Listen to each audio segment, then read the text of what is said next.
네, 박근혜 정부 출범과 함께 요즘 매스컴에서는 이 창의성이란 단어가 참 많이 등장하고 있습니다. 기존의 사고방식을 벗어나서 이 새로운 아이디어를 만들어내는 창의성은 이렇다 할 부존 자원이 없는 우리나라 같은 경우에는 생존 전략과도 같은 것이라 할 수 있습니다.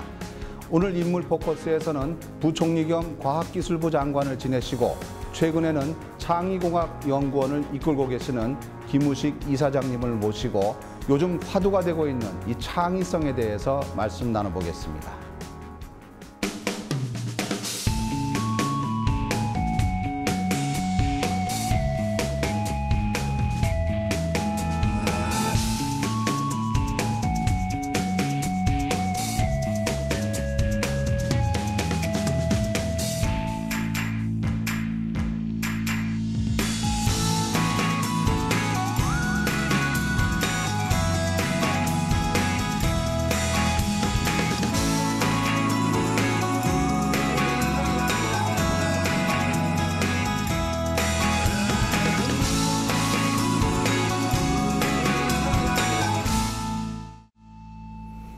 이사장님 오랜만에 뵙겠습니다. 안녕하십니까?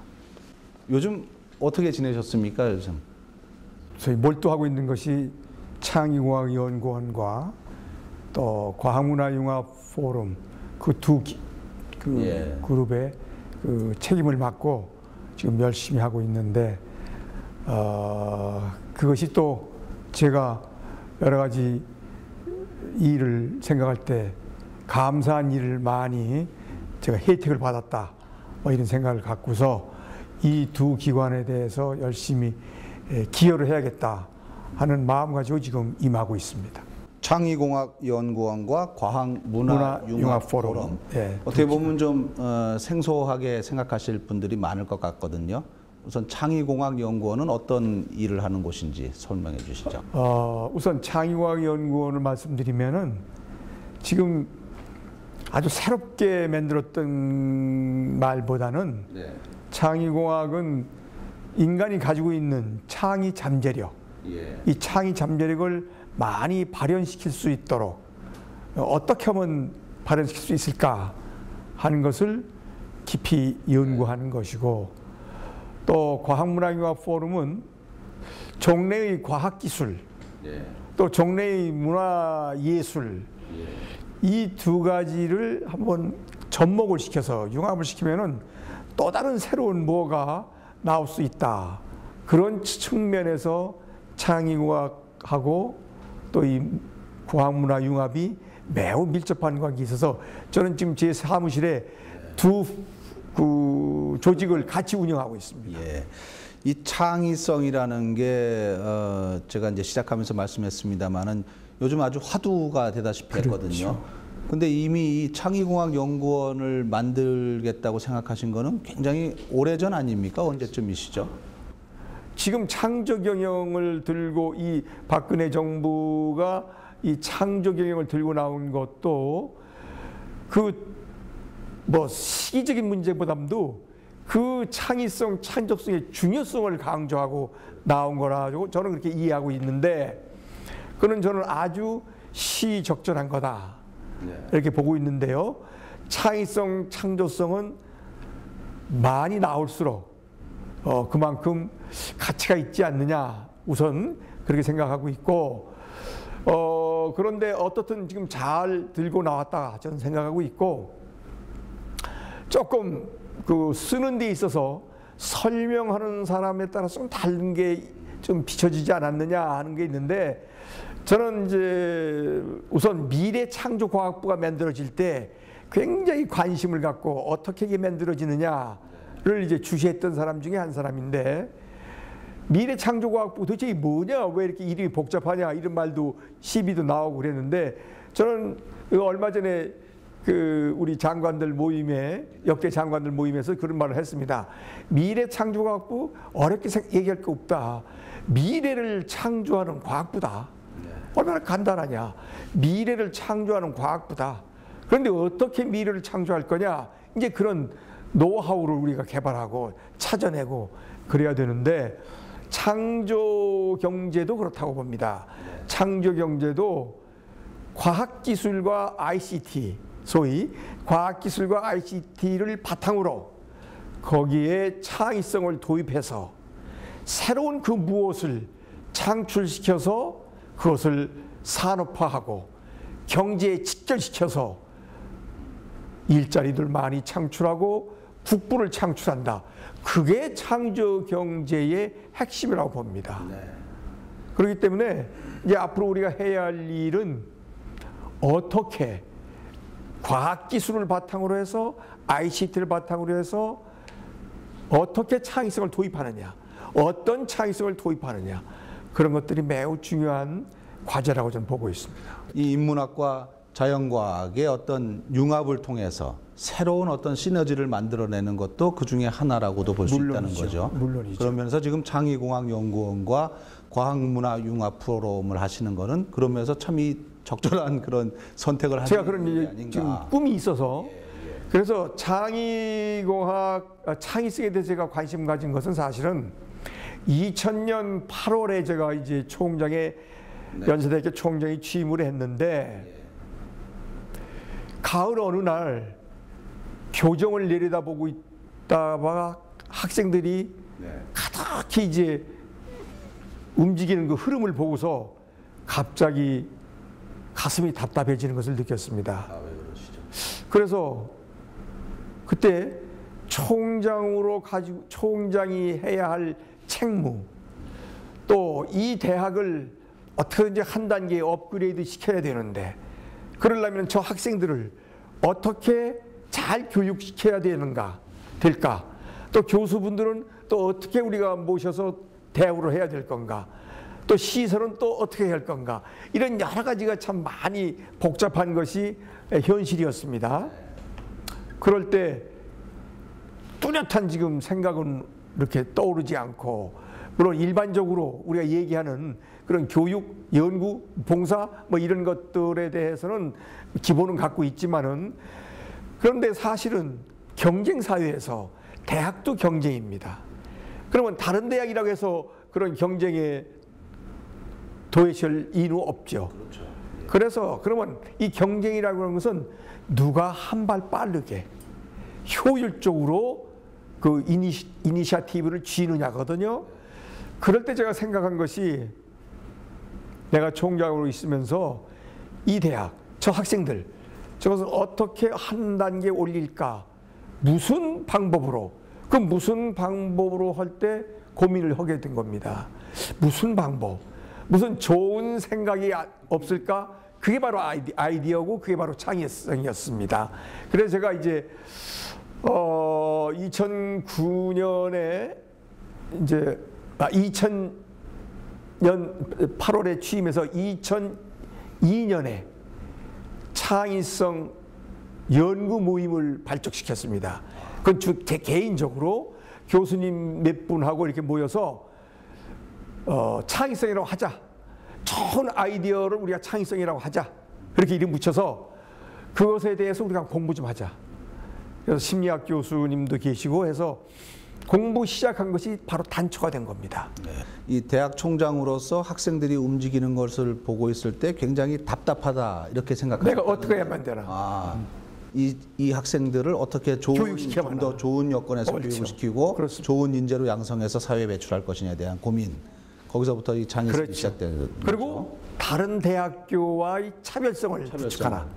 그런 데 대해서 복합적으로 고민이 시작한 겁니다. 그럼 그때 이 가지신 그 고민에서 나온 창의성으로 이 학교에는 어떤 변화가 있었습니까? 사례를 좀. 제가요 총장이 되고서 세 가지 하나의 그 비전을 제시했습니다. 대학의 특성화, 그다음에 세계화, 그다음에 효율화. 특성화, 세계화, 효율화. 이 세 가지를 던지고서 뭘 특성할 거냐. 그때 저 나름대로 많이 고민을 해가지고 이제 그 방법을 도입한 것이 창의성을 한번 적용했다. 세계화도 마찬가지고요. 요 지금 연세대학 교정을 와 보면은 글로벌 라운지라고 하는 외국 학생들이 주로 모여서 차도 마시고 공부도 하면서 우리 한국 학생들과 어울릴 수 있도록 그런 공간을 만들었습니다. 그 이름도 제가 붙였습니다. 그냥 글로벌 라운지라고, 글로벌 라운지라고 붙인 건데, 그때 생각이, 자, 외국에 가서 다 연수할 수는 없고, 여기 이미 연대에 와 있는 외국 학생들, 그 사람들이 갈 때도 마땅치 않고 서로 소통의 장. 소통의 장을 하나 만들어주자. 그래서 만든 것이 지금 글로벌 라운지. 그런 사례가 3개와, 그 다음에 효율화도 마찬가지고요. 효율화도 여러 가지 면에서 좀 안 할 건 안 하고, 이미 역대 총장님들이 만들어 놓은 것이 많이 계시니까 그걸 다 가져와라. 그래서 같은 기획실 팀하고 그것에서 좋은 걸 우리가 할 수 있는 거, 그걸 추출하자. 그래서 그걸 가지고 해나가는 거. 그런 것이 하나 또 효율화입니다. 그러네요. 어떻게 보면 이 창의성을, 이 중요성을 인식하신 대표적인 사례이시자 어떤 선구자 같은 역할을 하셨거든요. 창의공학연구원에서는 그럼 어떤 그 교육이라든가 어떤 커리큘럼을 운영하시는지요? 우리 많은 사람들에게 창의성에 대해서 관심을 갖도록 해야겠다 해서 창의성 아카데미를 2009년 3월에 오픈을 했습니다. 창의성 아카데미. 지금 이 자리가 창의성 아카데미 자리입니다. 여기가 강의실입니까? 예. 그래서 창의성 아카데미를 만들어서, 그 창의성 아카데미를 어떻게 운영하냐? 좀 독특하게 해야겠다. 우리나라에서는 처음으로 하는 거다라는 어떤 긍지를 가지고 일주일에 하루, 수요일 날 저녁 6시 반부터 2과목을 강의를 합니다. 그것을 16주 강의를 합니다. 16주 강의를 하는데, 그러면 어떤 사람을 우리가 교육시킬 거냐? 저는 지금도 그렇습니다만은 그야말로 지금 한참 뛰는 중견 이상의 임원들을 대상으로 해서 창의성에 대한 관심을 갖도록 해서, 그 창의성에 대한 관심이 자기 현업에 적용이 되고 여러 군데로 전파가 되도록 하는 것이 내가 해야 할 일이다. 이런 확신을 갖고서 창의성 아카데미 교육에 임하고 있습니다. 그러고서 또 그러면 몇 사람을 할까? 그래서 제가 지금 한 30명에서 33명. 한 기수가요? 한 기수가, 그것도 골고루 그냥 신문 광고 내가지고 다 오시오가 아니라 이게 추천을 받습니다. 가령 금호그룹에서 한 사람, GS 칼텍스 그룹에서 한 사람, 또 어디서 한 사람, 이렇게 기업체 임원들 몇 명, 또 언론계에서 뭐 PD나 부장급 이상 또 한 2-3명, 그 다음에 가령 각 정부 중앙관서 국장급 중에서 2-3명, 또 법조계, 법관, 판검사 중에서 또 한 2-3명, 이런 또 예술계 중에서도 한 2-3명, 각계각층의 전문가 그룹에서 30명 내지 33명을 뽑습니다. 지금 말씀 들어보면은 이제 각계각층에서 이렇게 골고루 와서 수강을 하고 계신다고 들었는데, 추천을 받아서 몇 분 정도가 이 과정을 수료하시나요? 지금 이제 제 10기째를 뽑고 있습니다. 10기요? 10기를 뽑고 있으니까 약 한 200, 지금 한 70명, 80명 지금 졸업해 나갔고, 이분들이 또 이제 다시 졸업해서 흩어지는 게 아니라 자체의 그 포럼을, CDNA 포럼을 만들어서 1년에 몇 차례쯤 모여서 또 포럼을 하고 있습니다.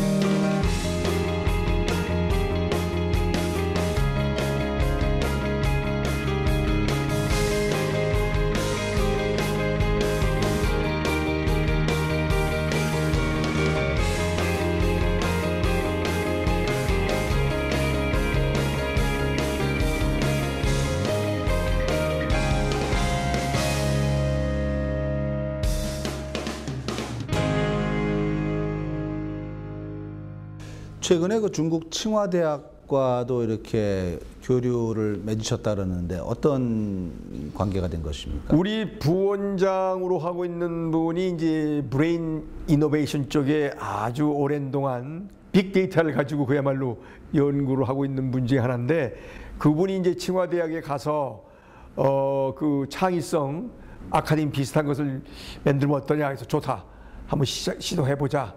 그래가지고 이제 그쪽에서 작업을 해서 어느 정도 마련된 다음에 제가 이제 가서 MOU 체결하고 그쪽清華대학 총장과 부총장도 같이 만나서 또 이제 기념 만찬도 하고 그러고 왔습니다만은, 저는 굉장히 우리 같이 조그만 그런 기관에서清華대학 같은 데서 이 창의성에 대해서 굉장히 관심을 갖는다는 자체에 대해서 저는 굉장히 흥미롭다. 그리고 또 총장님이 우리를 갖다가 이렇게 영접을 하면서 창의성 그 발전에 대해서 깊은 관심을 기울여준 거, 이런 것들이 앞으로 좀 흥미있겠구나 하는 관점에서 지금 노력하고 있습니다. 우리가 그쪽에 이 창의성 센터 같은 것을 만들자고 제안을 한 것을 그쪽이 받아들인 거가 되는 건가요? 어떻습니까? 제안보다도 공동 연구 말이 나오다가, 그러면 여기도清華대학 자체도 하나 그럼 만들어서 공동 연구를 하는 것이 더 좋겠다, 이런 얘기들이 서로 오고 가서 좋다, 그럼 그렇게 합시다. 그래서 중국은 뭐 사회적으로나 역사적으로나 지금 또 이 경제적으로나 뜨는 엄청난 그 뜨는 현재 속도로 발전하는 나라 아니겠습니까? 이제 미국과 함께 G2로 분류되고 있는데, 그쪽에서의 창의성이 발현된다면 굉장히 무섭게 나올 수 있다는 생각이 드는데요. 인구도 많고요. 좀 저희가 좀 경계해야 될 부분이 좀 있지 않을까요? 어떻습니까? 창의성인 그 하나가 엄청난 막강한 힘을 갖고 있기 때문에 인구 수에 따라서 뭐 절대적으로 불리하다 유리하다 그렇게 얘기할 수는 좀 없다 하더라도, 그래도 사람이 많은 데서 아무래도 또 뛰어난 사람이 있을 수 있으니까 그런 거고요. 우리나라 국민들의 창의성, 나는 굉장히 훌륭하다고 보는데요. 대개 뭐 몇 살 때 뛰어난 재주가 있었다, 저는 천재와 좀 구별되어야 하는 것이 좋겠다. 천재는 선천적으로 그런 사람이 태어난 거라고 본다면은, 소위 창의적 인재는 저는 창제라고 아마 이름 붙인다면은 창의적 인간은 후천적으로 얼마든지 우리가 소위 만들 수가 있지 않느냐, 나타날 수 있지 않겠느냐, 이렇게 봐서, 그래서 지금 제가 목표로 하는 것도 무슨 뛰어난 영재를 발굴한다든가 그런 건 전혀 아니고, 기존의 우리들 락펠러도 그런 얘기를 했습니다만은, 평범 속에서 비범을 찾아내는 능력을 찾아내는 거, 이게 진짜다, 이런 생각을 갖고 있는데, 기존의 우리들의 현업을 놓고서 볼 때 어제보다는 나은 오늘보다는 나은 내일의 업무, 이런 데 대해서 관심을 갖자 이 말이에요. 관심을 가지면은 보는 눈이 달라진다. 보는 눈이 달라지면은 마음과 생각이 달라지더라. 마음과 생각이 달라지면은 행동이 달라지더라. 아까 말씀드린 것처럼 틀림없다. 그렇게 한번 해보자. 그게 지금 제가 역점을 두고 하는 건데, 그래서 우리 모두가 창의성에 대해서 관심을 갖고 노력을 하면은 끈기 있게 도전을 하고 인내를 하고 또 자꾸 시도를 하고 연구를 하고, 그렇게 하면은 틀림없이 창제가 될 수 있다, 이런 생각을 갖습니다. 예전에 어디 강연에서 제가 이사장님 말씀하시는 걸 보니까는 이 돌아가신 비디오 아티스트 백남준 선생님 이 얘기를 참 하시던데, 그분 사례를 통한 창의성 어떻게 볼 수 있을까요? 백남준 씨도 소위 미술계에서 천재적인 기질을 타고난 사람이다 하는데, 사실 그렇지 않겠어요? 맞습니다. 같은 미술이지만은 오디오의 그 컨센스라고 할까요? 센스가 겹치면 부서진 TV 같은 것을 갖다 놓고 또 불을 번쩍번쩍 하면서 그 전체를 볼 때는 조화가 있는, 부조화성의 조화라고 할까? 그러니까 조화가 있는 그런 미술, 작품 이런 것들이 그냥 흔 쓰레기를 갖다가 한 게 아니라 하나의 작품화시킨 거, 이건 비범한 거다. 평범을 비범화시킨 능력 있는 소위 창조적인 인물이다. 조지 버나드 쇼는 뭐라고 했냐면은 창의성은 상상력이 시발점이다. 상상력이 시발점이다. 저 아주 동감하는 얘기인데, 그래서 아주 저도 참 많은 그런 경험을 했습니다만은 턱 들어놓아가지고 이거 어떻게 풀어나가나 하다가 에이 조금 한 5분 눈이나 붙이고 있자 하다가 잠이 올 리가 없어요. 안 오면서 자꾸 그러면 이렇게 한번 해볼까? 저렇게 하다가 이거다 하고 일어날 때가 많죠. 바로 알키메데스가 목욕탕 안에서 이거다 하고 소리 질러 나온 게 유레카거든요. 그런 반짝하는 거, 그런 것이 바로 창의성의 매력입니다. 이 대학 교수를 하시다가 이제 대학 총장도 하시다가 또 이제 과학기술 또 부총리 하시다가 또 그 다음에 이제 대통령 또 비서실장. 대통령 비서실장은 뭐 거기 먼저 홍국 다음에 제가 저로 갔죠. 그 다음에 이제 과학기술부 부총리 가셨잖아요. 보통 분들은 이제 하나를 하기도 굉장히 어려운 그런 직책들을 참 이렇게 잘 수행해 오셨는데 끝으로 앞으로 하시고 싶은 일이 있으시면 말씀해 주시죠. 지금 하신 말처럼 여러 가지 제가 혜택을 많이 받고 살아왔습니다. 그렇기 때문에 이제는 나누면서 이제 기여하면서 제가 봉사하면서 살아야겠다, 그런 이제 생각이 뭐 지금도 제가 강의할 때 가장 많이 쓰는 것 중에 하나인데, 앞으로 남은 여생 부지런히 배우고 익힌다. 익히자 이 말이에요. 설 익은 거 말고 좀 익히자. 배우고 익힌다. 그 다음에는 깨닫고 이룬다. 뭔가 배우기만 하면 뭐합니까? 깨달아야지. 깨닫고 그다음에는 성취해낸다. 이룬다. 조그만 거라도 이룬다. 그 뭐가 있어야 되잖아요. 그 다음에 이제 마지막입니다. 소위 나누고 떠난다. 그러니까 마음이 그렇게 편할 수가 없어요. 나누고 떠난다는 말에 아주 마음이 후련해지더라고요. 아무튼 그런 것들이 보람이지요. 그래서 저는 뭐 그런 것보다도 하여간 한 사람이라도 많이 창의성에 대해서 관심을 갖고 그 관심이 자기 현업에 직결돼서 좋았다, 그 말 듣는 것이 최대의 보람이에요. 지금 말씀 들어보면은 참 이 고의를 훌쩍 넘기신 연세에도 참 이렇게 열정적인 연구와 창의에 대한 공부하신다는 것을 보니까 참 존경심이 자연스럽게 납니다. 앞으로도 계속 이런 것을 잘 발전시켜 갖고 우리 창의공학연구원이 한국의 창의공학뿐 아니라 전 세계를 이끄는 메카가 되기를 기대하겠습니다. 제 분수를 알아야지요. 오늘 말씀 감사합니다. 네, 고맙습니다.